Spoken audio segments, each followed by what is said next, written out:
ಪ್ರಿಯ ವೀಕ್ಷಕರೇ, ನಿಮಗೆ ಜನ ಏನ್ ಅನ್ಕೊಂತಾರಪ್ಪ ಅನ್ನೋ ತರ ಇದ್ರೆ ಅವ್ರ ಮಾತು ಕೇಳಿದ್ರೆ ನಮ್ಮ ಲೈಫ್ಗಳು ಹೆಂಗ್ ಖರಾಬ್ ಆಗುತ್ತೆ ಅನ್ನೋದಕ್ಕೆ ಒಂದು ಸಣ್ಣ ತಮಾಷೆ ಕಥೆ ಹೇಳ್ತೇನೆ. ಹಳೆ ಕಾಲದಲ್ಲಿ ಒಂದ್ ಊರಲ್ಲಿ ಒಂದ್ ಗಂಡ ಹೆಂಡತಿ ಇರ್ತಾರೆ. ಅವರಿಬ್ರು ಒಂದ್ ಸ್ವಲ್ಪ ದೂರ ಬೇರೆ ಊರಿಗೆ ಹೋಗ್ಬೇಕಾಗುತ್ತೆ. ಒಂದ್ ಕುದುರೆ ಸಾಕಿರ್ತಾರೆ. ನಮ್ ಕುದುರೆ ಇದೆಯಲ್ಲ ಅಂದ್ಬಿಟ್ಟು ಆ ಕುದುರೆ ಮೇಲೆ ಕುತ್ಕೊಂಡು ಗಂಡ ಹೆಂಡತಿ ಓದ್ತಾ ಇರ್ತಾರೆ. ಸ್ವಲ್ಪ ದೂರ ಓದ್ತಾರೆ. ಅಲ್ಲಿ ಕೆಲವು ಜನ ಇವ್ರು ನೋಡ್ಬಿಟ್ಟು ಅನ್ಕೊಂತಾರೆ ಅಂದ್ರೆ, ನೋಡ ಕುದುರೆ ಸಣ್ಣಕ್ಕಿದೆ, ಬಡಕಲ್ ಕುದುರೆ, ಇಬ್ರು ಕುತ್ಕೊಂಡು ಹೋಗ್ತಾರೆ, ಸ್ವಲ್ಪನೂ ಮಾನವೀಯತೆನೇ ಇಲ್ಲ ಅಂತ ಅನ್ಕೋತಾರೆ.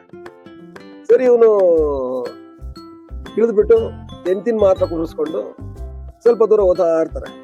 ಸ್ವಲ್ಪ ದೂರ ಓದ್ತಾ ಇದ್ರೆ ಆವಾಗ ಏನ್ ಅನ್ಕೊಂತಾರೆ ಅಂದ್ರೆ, ನೋಡು ಹೆಂಡತಿನ ಕುಡಿಸ್ಕೊಂಡು ಇವ್ನು ನೋಡ್ಕೊಂಡತ್ತ ಅವನೇ ಅಮ್ಮವ್ರ ಗಂಡ ಅಂತಾರೆ. ಅದನ್ನ ಕೇಳಿಸ್ಕೊಂಡು ಹೆಂಡತಿ ಚುರುಕಂದ್ಬಿಟ್ಟು, ನೀವ್ ಬಂದು ಕುತ್ಕೊಳ್ರಿ, ನಿಮ್ಮನ್ನೆಲ್ಲ ಕೆಡ್ದಾಗ ಮಾತಾಡ್ತಾ ಇದ್ದಾರೆ ಅಂತ ಹೇಳಿದಾಗ ಸರಿ ಅಂದ್ಬಿಟ್ಟು ಇವ್ನಿಗೆ ಇಲ್ದಿದ್ ಮನ್ಸಲ್ಲೂ ಇವ್ನು ಇಳಿದ್ಬಿಟ್ಟು ಆ ಅಮ್ಮನ್ ಇಳಿಸ್ಬಿಟ್ಟು ಈತ ಕುತ್ಕೊಂಡು ಕುದುರೆ ಓದ್ತಾ ಇರುತ್ತೆ.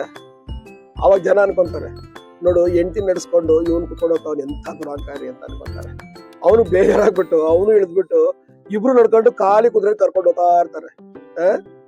ಇದು ಅಂದ್ರೆ ಜನರ ಮಾತು ಕೇಳ್ಕೊಂಡ್ರೆ ತಿರ್ಗಾ ಅವ್ನು ಕೆಟ್ಟ ಕುದುರೆ ಇದ್ಕೊಂಡು ನಡ್ಕೊಂಡು ಹೋಗ್ತಾ ಇದ್ರೆ. ಇದು ಈ ಕಥೆಯ ಸಾರಾಂಶ ವೀಕ್ಷಕರೇ. ನಮಗೆ ಯಾವ್ದು ರೈಟು ಅದ್ ಮಾಡ್ಬೇಕು, ಜನರ ಮಾತು ತಲೆ ಕೆಡಿಸ್ಕೋಬಾರ್ದು. Thank you. ಡನ್.